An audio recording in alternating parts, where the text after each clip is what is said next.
They thought it would be funny, a harmless prank. A single dad janitor paired with a commander who couldn't hear a word he said. A setup meant to embarrass him in front of the entire base. But what none of them expected was how that joke would unfold, how one quiet man, worn by life but not broken by it, would end up teaching them all what strength, dignity, and love truly look like. By the time the day ended, every single person watching stood frozen in tears, realizing the man they laughed at was someone worth respecting more than any title on the base. Malik Khan never liked mornings, but he always showed up before sunrise. The old security lights flickered as he pushed his janitor cart across the quiet hallway of the naval training facility. He wasn't important there, not in rank, not in status, not in uniform. But he was the kind of man who did his work with the sort of patience that comes from raising a daughter alone. His daughter, Amina, was 10, a bright girl with big eyes and a stubborn determination inherited from her mother who had passed away years earlier. Malik worked double shifts just to keep her in a decent school, to feed her well, and to make sure she never felt the heaviness he carried in his own chest. He didn't complain. He didn't ask for help. He just worked and returned home to the one person who made it worth it. But the younger recruits, those fresh faces who thought their badges made them superior, saw him differently. To them, Malik was invisible. Or worse, someone to poke fun at. Nobody. It started with whispers, then jokes, then planned accidents like knocking over his mop bucket or leaving extra trash for him to clean. Malik never responded with anger. He simply picked up the mess and offered a tired smile. When Commander Rayan arrived, a decorated officer, brilliant tactician, and completely deaf since childhood, the base buzzed with attention. He communicated through signs, reading lips, and a small device that displayed typed text. He was respected immediately, which is exactly why the recruits targeted him, not out of malice, but immaturity. A joke. A laugh. An attempt to impress others. One recruit, Farid, suggested a prank, pair Malik with Commander Rayan for a day. They imagined chaos, miscommunication, mistakes, maybe even embarrassment.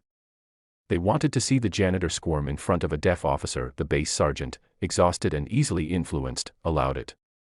Just for a day, he said carelessly. What harm could it do? When Malik was told, he paused, confused, nervous, yet somehow honored. He had never been paired with an officer for anything before. But he nodded, pulled his gloves tighter, and whispered to himself, just do your best. Meanwhile, in another room, the recruits laughed behind closed doors. This is going to be hilarious. Malik can barely talk to us, imagine him with someone who can't even hear. He'll probably mess up everything. They had no idea that the men they thought so little of had endured more storms than any of them ever would, and when Malik first stepped into the commander's office, he found Rayan standing calmly, waiting with attentive eyes that spoke volumes. The silence wasn't awkward, it was focused.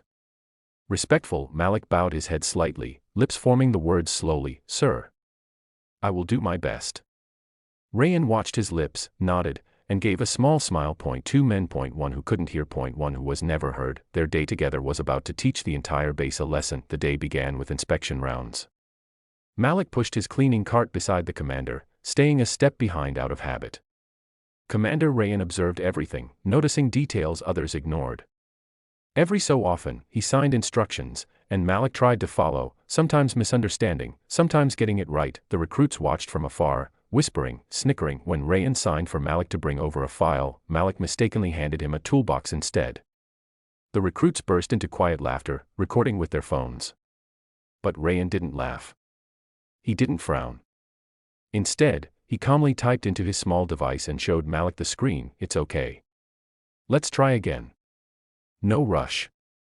Nobody had ever spoken to Malik like that, not with patience, not with dignity. As the day continued, Rayan began to study Malik, not as a janitor, but as a man. He noticed how Malik's hands moved with practiced efficiency, how he checked every room with precision, how he paused before entering each hallway as if mentally planning his steps. There was discipline in him. Structure. Quiet intelligence. During lunch break, Malik didn't sit with the others. He never did. He went outside by the back entrance, eating a simple sandwich while looking at a small picture of Amina tucked inside his wallet. Rayan found him there. The commander approached slowly, lowered himself beside Malik, and typed a message, "She is your daughter." Malik nodded, surprised, "Yes, my whole world." Rayan typed again, "You work hard for her." Malik felt a lump form in his throat. Nobody asked about his life. Nobody cared. He never expected an officer, especially one he barely knew, to sit beside him like an equal, but before he could respond, the recruits burst through the door, laughing loudly. One of them, Farid, held a mop like a microphone. "Hey Malik, why don't you teach the commander how to mop? Maybe sign it to him," he joked. The others laughed. Rayan didn't. He stood up sharply, eyes turning cold and stern. He faced the recruits and began signing rapidly, strong, precise movements that needed no sound. Even the air felt heavy with his authority. They didn't understand the signs, but they understood his expression. Finally, Rayan typed on his device and held it up in front of them. "Respect is not given by rank. It is earned by character. Malik earns it every day." Silence fell, then he typed more, and this time his message hit them like a punch. "You laugh at a man who works harder than all of you combined. A man who wakes up before dawn, cleans your mess, and still returns home to raise a child alone. You think this is a joke?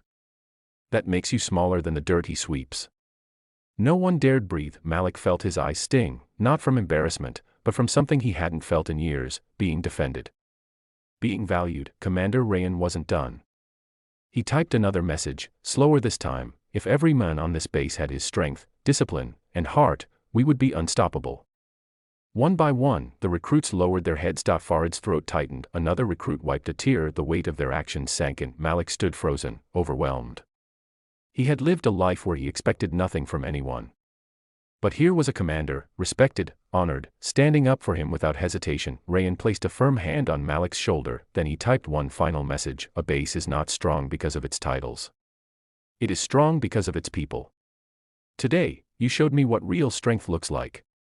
Malik's tears finally fell, and every single recruit watching learned what humility truly meant.